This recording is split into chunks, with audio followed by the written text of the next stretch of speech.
Free fire খেলতে সেই মজা, তাই বল বন্ধু। হ্যাঁ রে বন্ধু, তুই কি করে জানলি?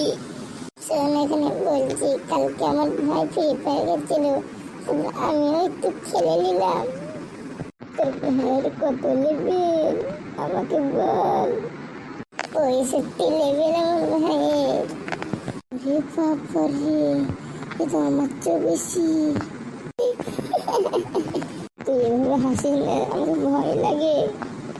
আয় তুই আর আমি আজকে লুকাচুপি খেলি। রে বাবারে, বান্ধবী আজকে বলছে ঠিক আছে খেলবো, আয়। তুই চোর, তুই বোন। হ্যাঁ হ্যাঁ, চোরের 1 2 3 4 5। আরে বাবা, তুমি কে? আমি তোর বান্ধবীর ভালোবাসা রে। তো বলতে ভুলে গেছিলাম, এটা আমার বয়ফ্রেন্ড চলে এসেছে। এতদিন আমি কি করলাম?